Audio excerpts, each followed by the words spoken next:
नमस्कार मित्रांनो. बांधकाम कामगार प्रोफाईल अपडेट खूप दिवसापासून बंद होती. ती आता चालू झालेली आहे. यामध्ये तुम्ही मोबाईल नंबर चेंज करू शकता, कुटुंबातील व्यक्तींचे नाव जोडू शकता आणि बँक पासबुक चेंज करू शकता. हे कसं करायचं हेच आज या व्हिडिओमध्ये आपण बघणार आहोत. तर व्हिडिओ शेवटपर्यंत पहा.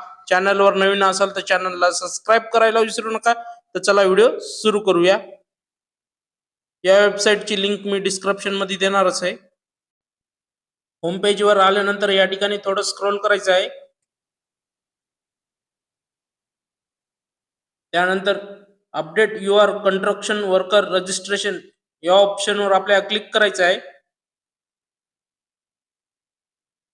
त्यानंतर आपला रजिस्ट्रेशन नंबर टाकून घ्यायचा आहे, म्हणजेच बांधकाम कामगार नोंदणी क्रमांक टाकायचा आहे, जो की MH पासून सुरू होतो. मी टाकून घेतो.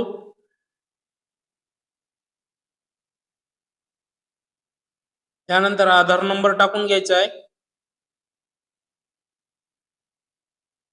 आणि आपला मोबाईल नंबर टाकून घ्यायचा आहे. त्यानंतर सुरक्षा पडताळणी दाखवा या ऑप्शनवर आपल्याला क्लिक करायचं आहे.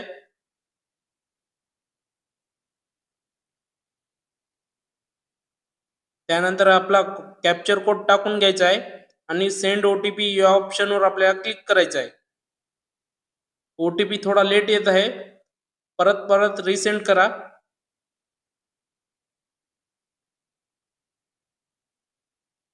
OTP आल्यानंतर व्हॅलिड OTP या ऑप्शनवर आपल्याला क्लिक करायचं आहे.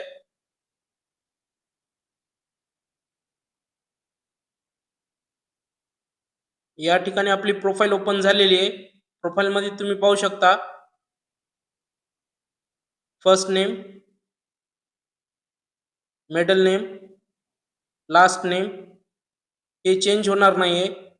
या ठिकाणी मोबाईल नंबर चेंज करू शकता.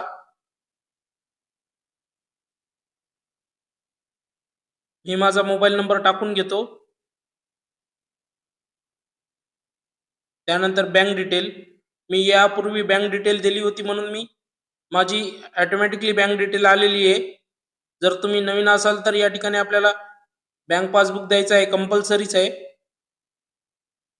जर तुम्हाला काही चेंजेस करायचे असेल तर या ठिकाणी चेंज बँक डिटेल या ऑप्शनवर क्लिक करून तुम्ही बँक डिटेल आपली चेंज करू शकता.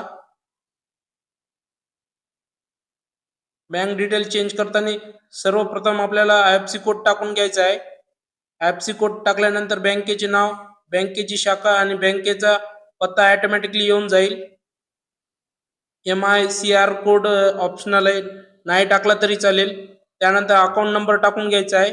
परत कन्फर्म अकाउंट नंबर टाकून घ्यायचा आहे आणि आपली जी काय बँकेची प्रत आहे ती या ठिकाणी आपल्याला अपलोड करायची आहे.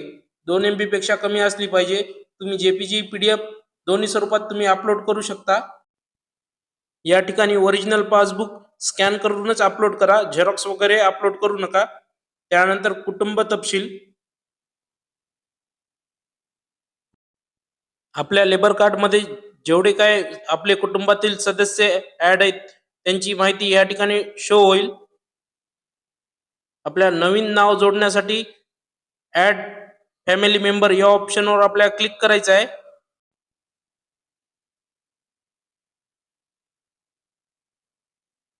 त्यानंतर आपल्याला फर्स्ट नेम टाकून घ्यायचा आहे.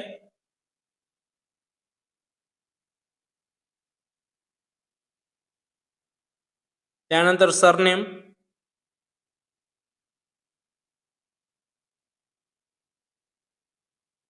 त्यानंतर फादर्स नेम किंवा हजबंड नेम. लग्न झालं असेल तर आपल्या पतीचं नाव टाकून घ्या या ठिकाणी. बिना लग्नाचे असेल तर आपल्या वडिलाचं नाव टाकायचं आहे. त्यानंतर डेट ऑफ बर्थ, जशी आधारवर जन्मतारीख आहे तीच टाकून घ्या.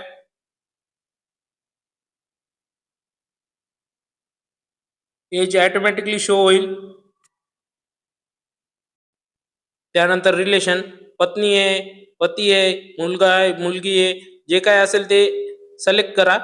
त्यानंतर आधार नंबर टाकून घ्या. आधार नंबर टाकताना चूक होऊ देऊ नका, व्यवस्थित पाहून टाका.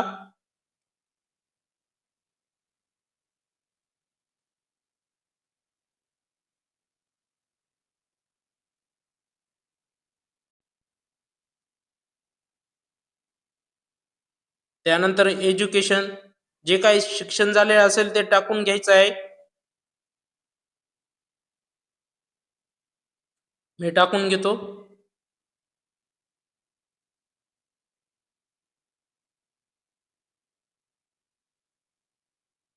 सर्व काही टाकल्यानंतर आपल्याला आधार कार्ड अपलोड करायचं आहे.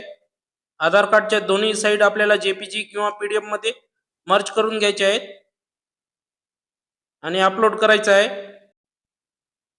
अपलोड केल्यानंतर आपल्याला सेव्ह करा या ऑप्शनवर आपल्याला क्लिक करायचं आहे.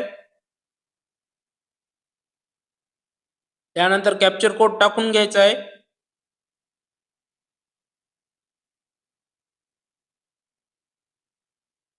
आणि सेंड ओटीपी या ऑप्शनवर आपल्याला क्लिक करायचं आहे.